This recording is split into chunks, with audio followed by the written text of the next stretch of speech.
Um, Welcome to Chicago Jewish Cafe. Uh, on March 22nd of this year, city of Evanston, the oldest Chicago suburb, decided to establish 3% cannabis sales tax to fund solely for Evanston Reparation Program, the money $10 million that will go to blacks of Evanston as a part of this program. Our guest today is Kamm Howard, National Co-Chair of the National Coalition for Blacks for Reparations in America. Kamm is a Chicago businessman and real estate investor. He is one of the most vocal reparation activists and took part in 2014 8th Pan-African Conference in Johannesburg, South Africa, on the new paradigm of reparation activism, where demand was raised for Europeans in America to pay Africa something like $700 trillion. In 2016, Kamm was key organizer for U.S. visit of the United Nations Working Group of Experts for People of African Descent and declared that the U.S. must pay reparations. Kamm was working with United States Congresswoman Sheila Jackson Lee from Texas as she tried to move H.R. 40 through Congress. Originally, this House Resolution 40 was introduced in 1989 by John Conyers of Michigan. In addition, Kamm worked with Alderman Robin Rue Simmons of Evanston as she pushed to make Evanston the first city to establish a reparation commission. This work has inspired state and local legislators around the country. Kamm is the author of a pamphlet, Laying the Foundation for Local Reparations, a guide for providing national symmetry for local reparation efforts, the link to which can be found below this video. In June of 1920, Kamm successfully led the work to pass the bill to set up City of Chicago Subcommittee on Reparations. Kamm, welcome. Thank you, Alexander, for having me. It's great Thank to be you here. for coming. To me, the word reparation is closely associated with another word, war. This is how Black's Law Dictionary, 6th edition, 1990, defines reparations. It defines reparations as a payment made by one country to another for damages during the war, meaning a loser must make payments to the victor in the war. Is reparation movement by America's blacks implies that American blacks have either won a war against non-blacks in this country or are declaring a war like that? That's the question to me. That is the question, the first question. We've always considered the reparations fight a struggle. Whether we declare a war against this country, we declare that we will not stop until we repair from the damages what the World Conference Against Racism called crimes against humanity that was committed against our people for 400 years. So it's a struggle, and struggle is another name for war, but it doesn't have to be one where there's a win-lose scenario. It can be a win-win scenario, and that's what we're attempting to demonstrate to this country now, that paying reparations would be a benefit to the American society as a whole, economically as well as socially. So you are saying not that you won the war and now demanding reparations, but you are starting the war and in advance of this war demanding reparations in order not to continue with the war. Or did I understand something wrong? We don't call it a war against America. We call it a struggle, and we call it we're making a demand, which is a claim for what is just, what is owed, and what is due to us. We're making that demand, and we're utilizing at this time the federal government mechanism, the Congress, to secure that claim that we've made. Okay, let's step back from these broad statements that I have just made, and let's start with some nitty-gritty details. As I understand, Evanston allocated now something like $430,000 to make payments to 18 blacks in Evanston. Were these payments made already? So it's $400,000, 400,000. 400,000, Okay. right? And it will go to up to 16, and because it's $25,000 grants, if you will, payments to homeowners or potential homeowners in Evanston. A family can potentially get two of the grants. So one family can get 50,000. So, if they both hit the lottery, I think it's a lottery or some type a selection process. So, but a maximum of 16 people will benefit. So And far, because the total amount, as I understand, is $10 million over 10-year period, right? that's correct. And this is the first program, reparative program. They may continue this with part of the other money. They're looking for private funds to come in, but they have a wide array of programs that they want to address. And so over the next 10 years, 9 years or so, we'll see what they do with the rest of the money as it comes in. How these 16 people are going to be selected? Well, they have a criteria that they have to have lived in Evanston or be a descendant of someone who lived in Evanston from 1919 to 1969, the period of the zoning discrimination, some people call it redlining, the housing discrimination. They would have to show that they are they were either living at that time in Evanston or that they're a descendant. And I think that's the only criteria. And we're subject to discrimination? No, you don't have to. We know that. See, one of the things is when you look at housing discrimination and you try to find an actual person who was discriminated against, you can do that, but you're going to cut out a whole lot of people because especially during the GI Bill, many soldiers, black soldiers, that just did not apply for the GI Bill because they knew they were going to be turned down.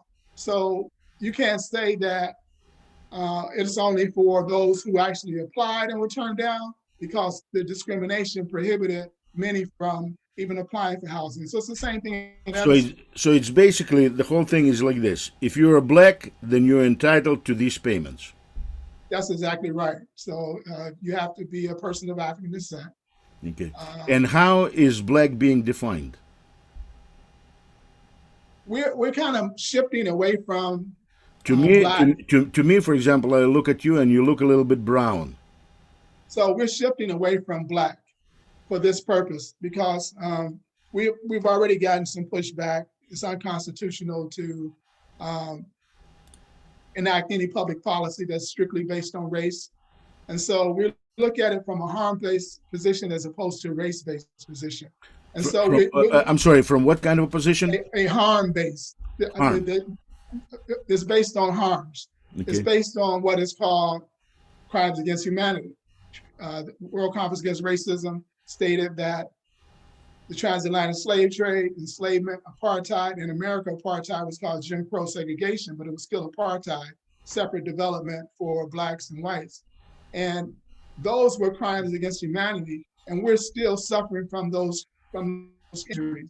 So it so happened that they primarily enslaved black people, that they engaged in apartheid to black people, but we're basing our claim on the actual injuries that our ancestors suffered, and that what science is saying, data is showing that those of us current living, people of African descent, that's a term that the international community uses to define those descendants of people who were kidnapped from the African continent during the transatlantic slave trade period, brought to the West, were enslaved once they got here.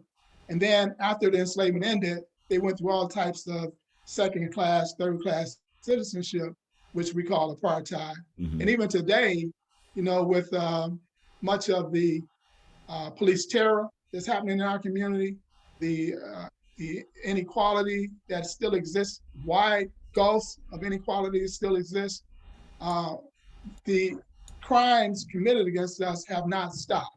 So they've been ongoing from since we got here, 1619, earlier in Florida, but the British period was 1619 to 1776. Then America took over, still enslavement into 1865, and then 100 years of Jim Crow segregation after that. So our struggle is based on these internationally defined crimes that were committed against us as a people and the injuries that still exist in our community as a result of those historic crimes that were committed. And again, we utilize the term people of African descent because that's an internationally recognized group of people who were harmed. You have people of African descent in Jamaica, people of African descent in Brazil, people of African descent in America.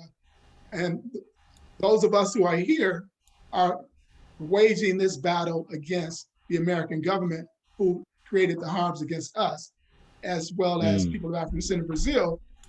Descendants of enslaved Africans in Brazil, they would go after the Brazilian government and so on in other territories. So we're not utilizing Black, and we're not basing our claim based on race. It's based on Very injury. interesting. Very interesting what you said, that you had some pushback. I can see why you had some pushback. From the statistics that I found, it seems like 74% of Black Americans now favor idea of reparations. That's correct. But less than 10% of countries non-blacks, that is whites, Asians, etc., do not feel the same way. Yeah, we see different poll results. We see that right now, 65% of millennials favor reparations in the form of education, in the form of housing. So the majority of, and we see almost 50% in certain polls favor reparations, more than 50%, more than half favor. And so we see that it's basically a generational thing. Those baby boomers, like myself, I'm, in America, I think the cutoff period is 1964. People born during, I think, 1944 and 1964 were the baby boomers. That group of whites totally reject reparations. But when you go down generationally from the baby boomers, you see a steady increase until you get to millennials, and it's about 65% of millennials. Very interesting. When I look at it, at this movement and what happened in Evanston, to me it looks like a gross violation of 1964 Civil Rights Act, which prohibits discrimination on the basis of race. Right. And again, we don't use race as a criteria. We use And the fact that when I read, for example, an article in Washington Post written by two people that authored a very interesting book on the topic. Their names are Kirsten Mullen, yeah, and William Darity. right. They have problem with Evanston initiative, saying that this is just this is not reparation. This is just some kind of a housing voucher. Well, What do you say they're about totally wrong. They're absolutely wrong about that. Mm-hmm. Two things. One is we consider, and COBRA considers reparations any resource, no matter how small or how large, that's directly targeted toward people of African descent to address the harms of enslavement, Jim Crow segregation that we are still experiencing today. So a DNA test can be reparations because some of us want to reclaim where we want to know where we came from, what particular ethnic group on the continent did we come from. That's part of what's called satisfaction, returning our dignity to it. That's a component of reparations. So Darity is totally he's unknowledgeable about what exactly reparations is. And so when you look at a regular housing program, there's not a single housing program in America specifically targeted toward people of African descent that gives them an instant wealth infusion of $25,000 instantly. I agree with you. I agree with you. There's But it seems like you contradict yourself then. On one hand, you say this is not a race preference program, which is prohibited by Civil Rights Act, and on the other hand, you say that it is. It's for people of African descent who were harmed through a period called Jim Crow segregation, apartheid. We call it in COVID. You mean not slave, already no longer slavery, just Jim Crow, right? The Evanston is for Jim Crow period, the apartheid period, because the first Black who moved in Evanston, I think it was 1919. So from the period people of African descent moved into Evanston till the zoning laws were corrected, made more equitable in 1969. That's the period from which this housing program, you have to qualify. You had to have been in Evanston during that particular period. And so it's for people of African descent who suffered the harm of apartheid. Are you saying that I, as a Jew and Jews in general, should also demand reparations from Evanston because Evanston had a long tradition of prohibiting Jews from buying things in Evanston? Right. So that's you would have what is called a class action lawsuit. What kind of a lawsuit? A class action lawsuit. But I do not know anybody talking about it. I'm just asking you, if that is what we should follow your road. So I say that reparations is for those who were harmed by the government in an egregious level where it reached the level of crimes against humanity. If it reaches that level, then certainly, any group should seek redress. Well, I do not know how to compare it because it's a little bit different, but that is the fact. So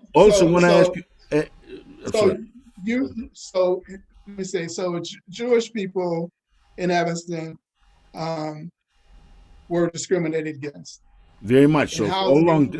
For even longer period than blacks, because blacks were needed as house servants, and therefore many things were allowed to them that Jews were not allowed for a long time. So in the discrimination against Jewish people, your humanity was never questioned. Really? No, I mean, no. Oh my God. I don't think they ever said, you can have a soul. They never, I don't know, if Hitler said that in Germany, that you didn't have a soul. Not only Hitler. What about your ancestors in ancient Egypt? What about them? They did to us all kinds of things. So are you ready to pay up for that? They says that that never actually happened. Most historians say that. So Bible is not true. I understand. I believe Bible, but you don't. So everyone has his own opinion about it. But anyway, continuing about today things in this country, because this is what we're talking about. Right. Today, as I understand, more than 70% of Democrats in House of Representatives in Congress now support establishing of commission, 170, I think, support, co-sponsored in Congress the idea of establishing a commission to talk about the issue that we're talking now with you. Right. Is it correct? So it's not 70%, but there's 173 co-sponsors. We need 218, simple majority. There's 435 congresspersons, and you need a simple majority, 234 plus one. Okay. So I mean, 217 plus one. So 218 is what we need. We have 173. This bill is going to be marked up, meaning that it's going to go to the Judiciary Committee next week, probably on the 14th, and be voted on there. Once it passes there, we have the votes. We have enough votes in the Judiciary Committee to pass the legislation. When do you expect it to pass? April 14th, we're looking at that date, the next week. I think that's on a Friday. So we haven't gotten the official date, but next week or the week after, we're certain that we're going to have that bill marked up in Judiciary. Once it passes in Judiciary, then it goes to the floor, full House floor for a vote. Again, we have 173 at this time. We're still working on others. We were told by more than a dozen or so that once the bill gets to the floor, they will vote in favor of it, but they didn't want to co-sponsor for whatever reasons, but they would certainly vote with their party. And so the Democratic Party right now is favoring the conversation around reparations. The Republican Party is rejecting it. There's not one Republican co-sponsor. And so it's strictly a partisan issue at this particular time in this government. Given discrepancy of attitudes in this country toward this initiative, do you think that Democrats making this into law or creating this commission would actually kick the chair or the stool from under their own feet and hang themselves? Well, what Democrats are seeing is that they need the minority, if you will, vote. And the only way they're going to continue to keep it, especially the African American vote, is by addressing this issue and other issues of inequality, longstanding issues of inequality. We see them, doing a criminal justice reform bill. We see that Biden created an equity commission. President Biden created an equity commission. We see the Democratic Party attempting to do some 1965-ish type legislation, like the Civil Rights Act and the Voting Rights Act, and the Fair Housing Act, made tremendous change in this country for Black people and others. But so we see them attempting to do this type of legislation now because they're not going to maintain power in this country without our vote and other minorities' votes. Okay, so it's either black or segment of whites. They're going to lose one way or the other. Wanna ask you some questions about illustrations that you prepared for presentation during the process of creation of this bill in Evanston, and so let me just share my screen and see, and I'd like you to comment on those illustrations because that would help me and our visitors to understand better what exactly this reparation thing will look like, because I've seen some figures, for example, by the authors that I mentioned previously in Washington Post, that they're talking about at least $14 trillion in reparations. Right. That is more than the gross national product, or something like gross national product of the United States, to be given to black. I think it's equal to the gross national product, not more. Right. And so I'd like to understand, based on some on two of the things, two of the images that I have copied from your presentation, and have some questions. I would like you to help me understand what are those expenditures, who they're going to go to. Okay. Um,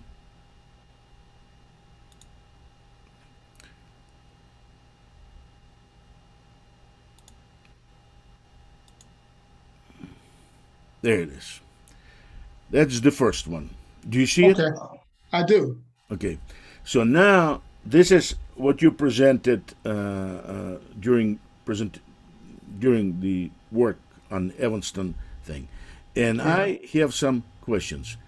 So one component is restitution, Right. and D, as I understand, is what? Individual payments and Direct benefit to an individual, to individuals, and C is community. collective or community benefits. Right. And community is defined how? How do you define blacks? Again, as people of African descent, Well, but it is there's billion blacks in Africa, so they come here and they also no entitled. Africans. So again, the international community, the human rights community, distinguishes continental Africans from people of African descent whose ancestors who are in the West, these Western countries, as a result of an international criminal enterprise. The So my transatlantic slave friend trade. Dominic Kim, who came from Nigeria 30 years ago, will not be entitled to a penny of my payments? So it depends. There's three periods of harm. Okay. There's three periods of harms that we are addressing. The first period is the period of enslavement, 246 years in this country. Only people of African descent experienced enslavement. The second period is apartheid, Jim Crow segregation, from 1877, after the 12 years of Reconstruction, 1877 to 1965 with the Civil Rights Act. That's the second period. And then you have a third period of harms, which is post Jim Crow to the current. And so Africans who immigrate over here and become a citizen, they are entitled to redress only for that third period of harms if they have demonstrated that they have been harmed. Whew. And, This is and good. so This is good because I harmed them a lot. you harmed them a lot. I harmed them a lot. In any case, so let's talk about this Reparation and African Knowledge Program. What is that? An African Knowledge Program, that is repatriation is to go back to Africa. Many of us. I'm sorry. Repatriation, meaning in African knowledge, meaning what? Payments to go back to Africa?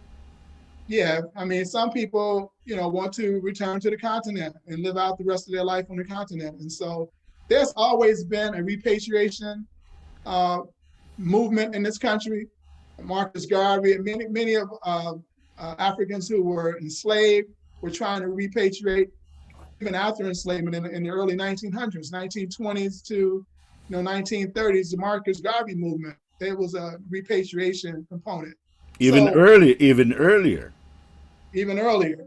And so there's never been a time where you haven't had a segment of Black people or people of African descent wanting to go back home. It's smaller now than it's been in the past, but you still have those who want to go back home. And so a restitution would, provide them with resources to make that trip back home to the continent and to live a comfortable life. I guess example of Rastafarians from Jamaica to Ethiopia did not work out that good, or maybe served as an example of how not to do things. Well, you have Black Hebrew Israelites in Israel. That's another very interesting segment Yeah, of so people. they, But I did not know that Israel was in Africa. well, they said they were the original Hebrew. So Original, that's yeah. that's another thing. But and Very so interesting thing, especially when they go to New Jersey and start shooting Jews there. oh wow, yeah, Yeah, very that's kind of nice. crazy. Yeah. In any case, So African Knowledge Program is yes. basically, an attempt to understand our culture and how we have lost that culture. I mean, we were not allowed to practice our culture. We were not allowed to speak any languages, not allowed to drum, not allowed to keep our names. And so African Knowledge Program is an attempt to reculturize us into our African identity, if some want to do that. What is business grants improvement for Satan Black Wall Street? What is Black Wall Street? Black Wall Street was a town or a segment of Tulsa, Oklahoma. It was a black segment of Tulsa, Oklahoma during the apartheid period. It was an extremely wealthy, the wealthiest community, black community in the country. It had tons of businesses, hotels.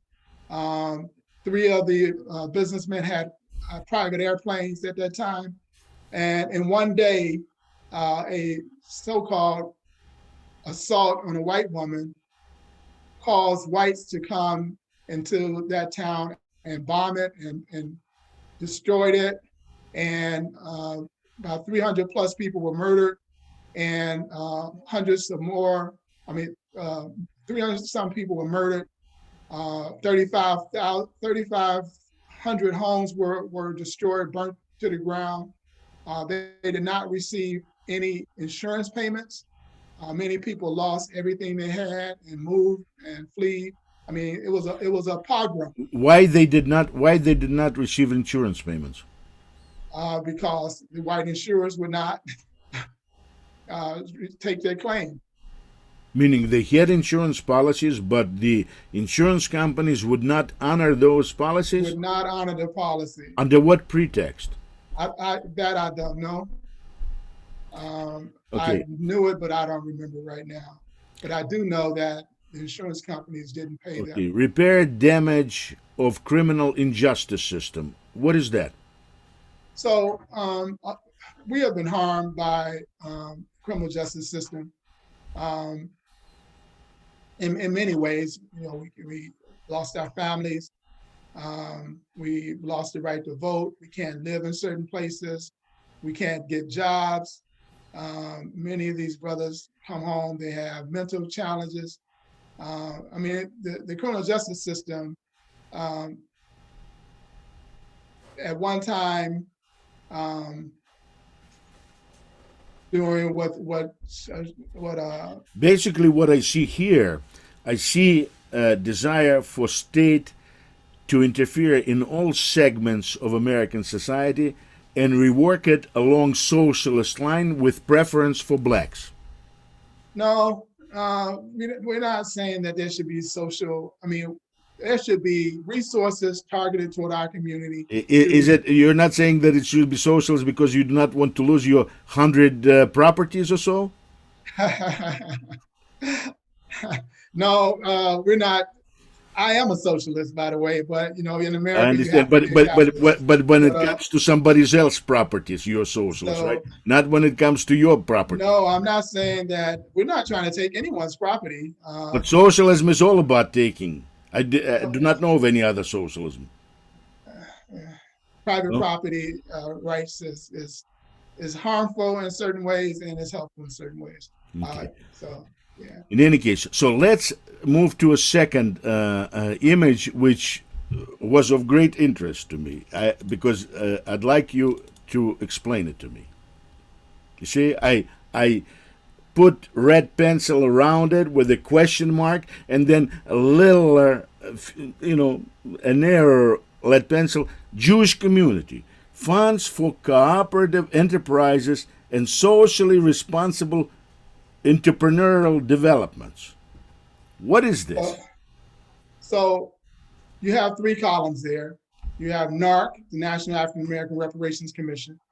that everything in that column comes from their 10-point reparations program, patterned after the CARICOM, Caribbean States Reparations Commission, 10-point reparations program.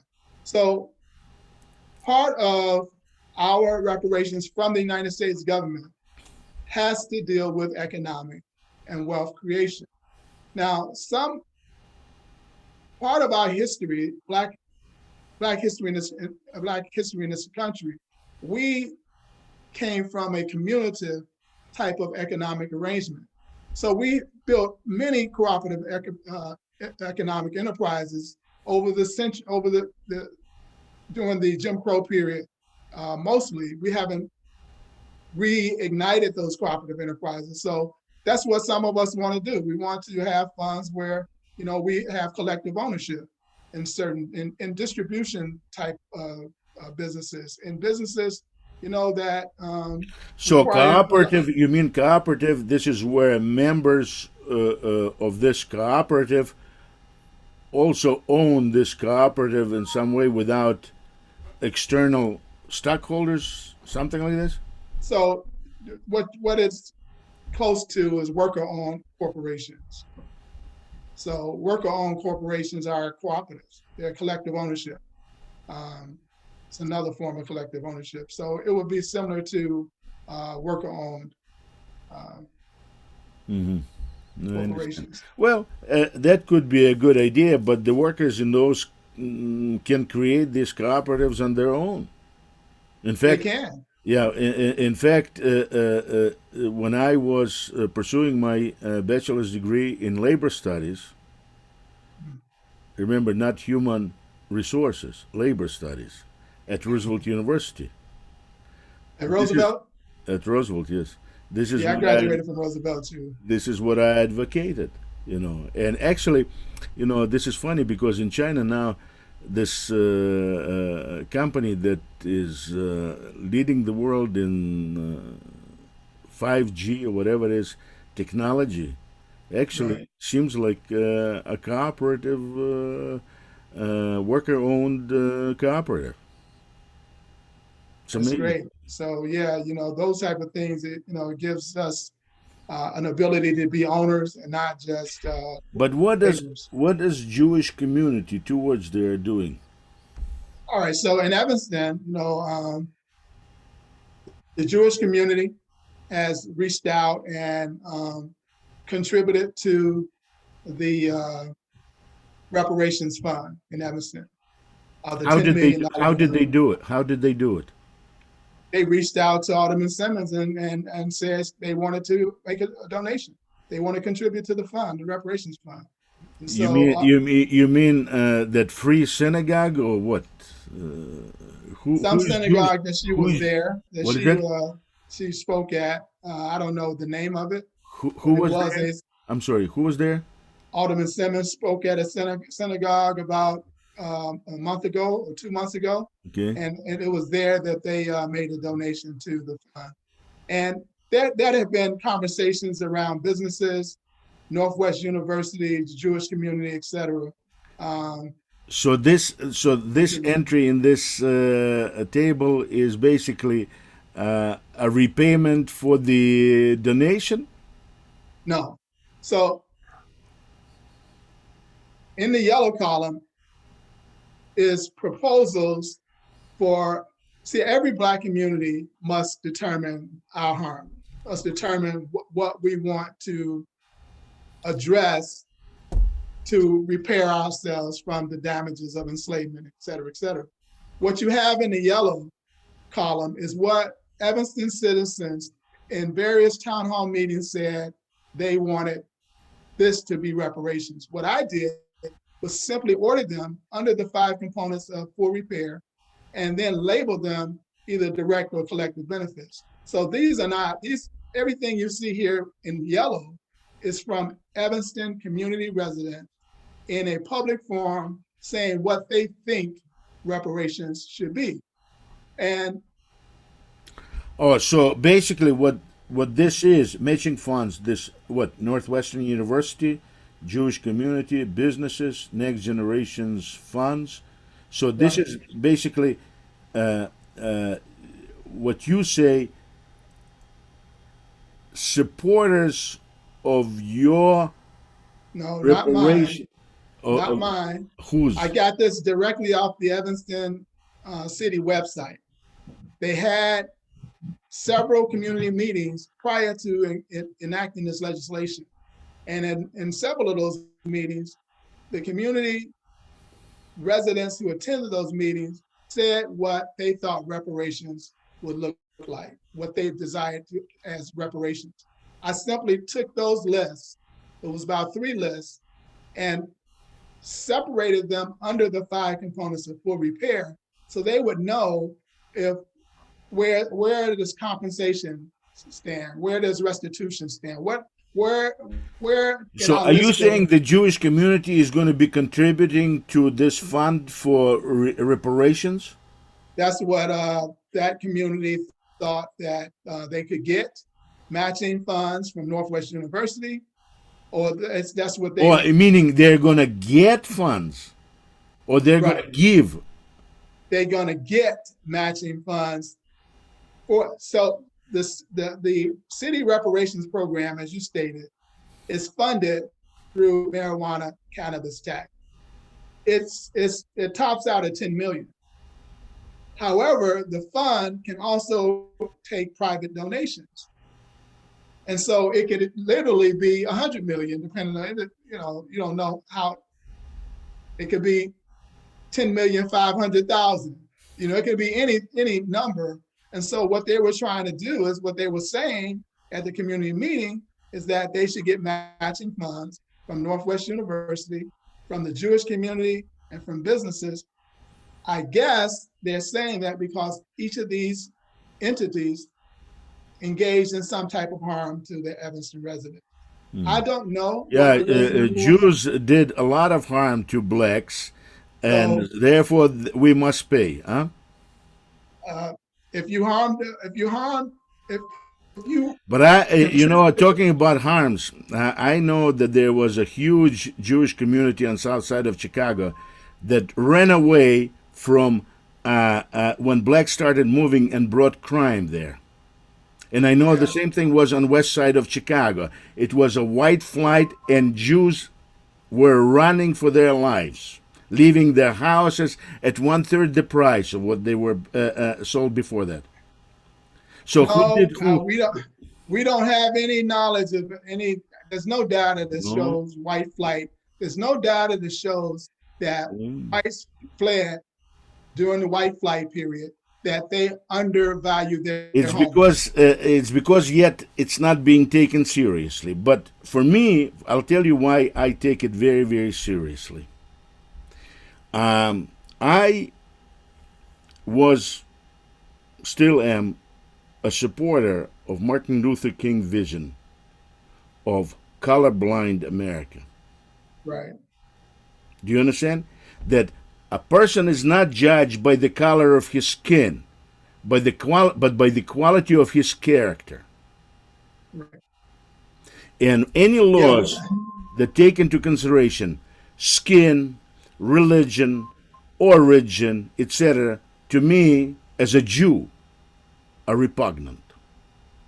And what I see, well, your movement is trying to take America, that was repugnant for a long period of time for many reasons, and then try to change it. We had black president. Well, maybe you don't consider him black recently. Maybe you consider Biden black. I do not know. uh, uh, the color is all in the eyes of beholder, not necessarily in Barack Obama was not a person of African descent. he was not. He was not a person of African descent. That's No. why, you see, that's why I made this caveat. Maybe you don't consider him, but his I father mean, was from Africa. his father was a continental African. Yeah, Again, people of African descent are a specific group of people, descendants I of understand. I Africans, understand. So my friend. who underwent a series of criminal acts for 400 years. So it's not a race based. It's not the color of their skin. It is crimes were committed, injuries were suffered, those injuries still exist. Talking about, crimes committed, injuries, I told you I am from the Soviet Union, which was previously called Russia. Right.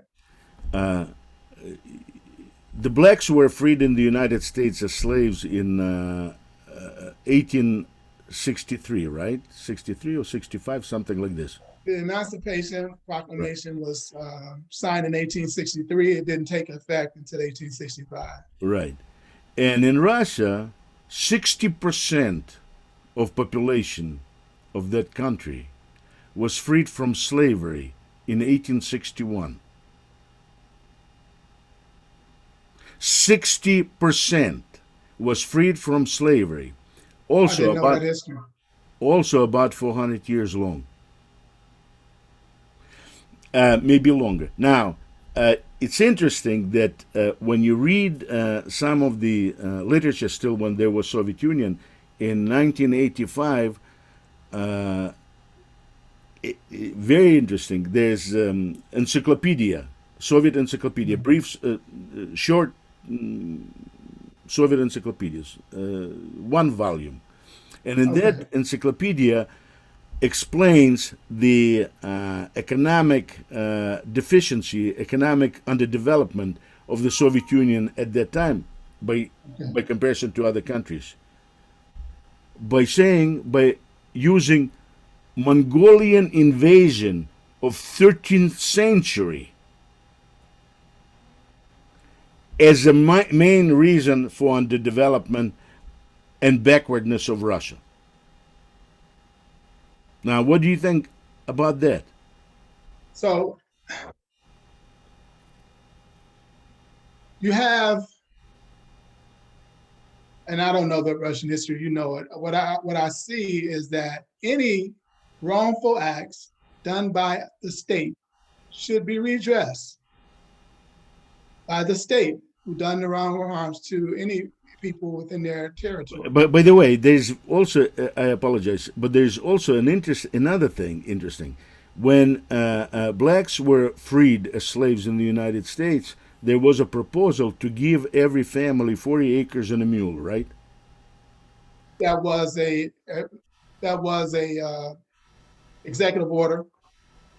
But did not go through. It was not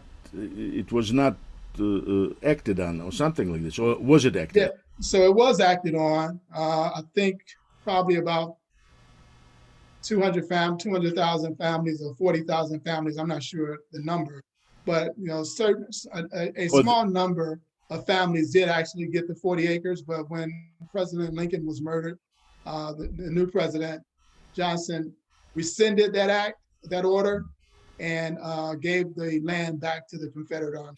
You're not going to believe it, but similar thing with the same difficulty happened to Russian slaves that were called serfs when they were freed. Because when you free a serf, he is working, and also they would sell families. Children would be sold with this and this and this and this, and then at certain point they start prohibiting these things, and they start prohibiting the punishment, physical punishment that ended up in death by the landlords. But there was similar thing, because you're freeing slaves, but what about how they're going to be making a living? They worked on the land, so what are you going to do? What does freedom mean if you do not have a piece of land and something to work with it? Similar situation was in Russia.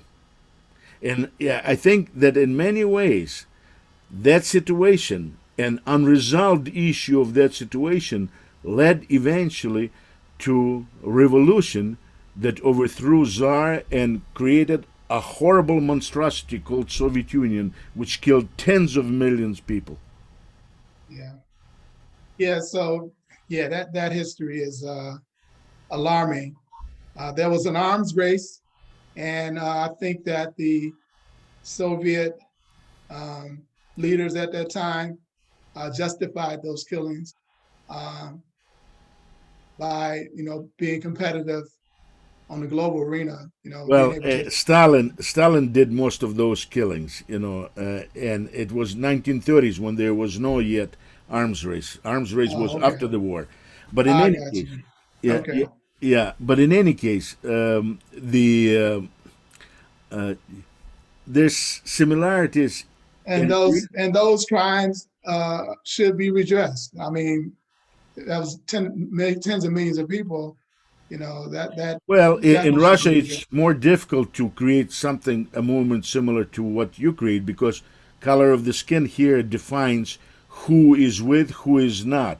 In Russia, because all of those people were similar color, Right. today it's very difficult to identify. You're an offspring of a slave, and I am an offspring of the landlord. So Yeah. so you have some advantage in this. But in any case, let's see what is going to happen with your movement. I certainly wish the very best to blacks in the United States and to black community in the United States.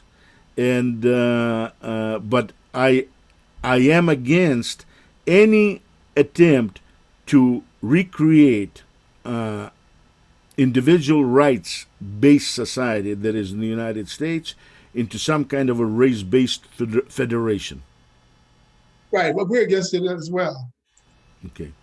So we're So on the same plane, and let's see what happens. Kim, nice talking to you. thank you, You have a great Alexander. day.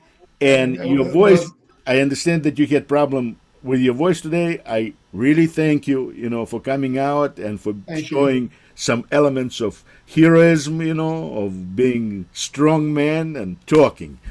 Nice talking to you, and hope to talk to you Thank again you. one Thank day. you. And the very best. For sure. Same to you, Alexander. Greatly appreciate it. Thanks. Bye.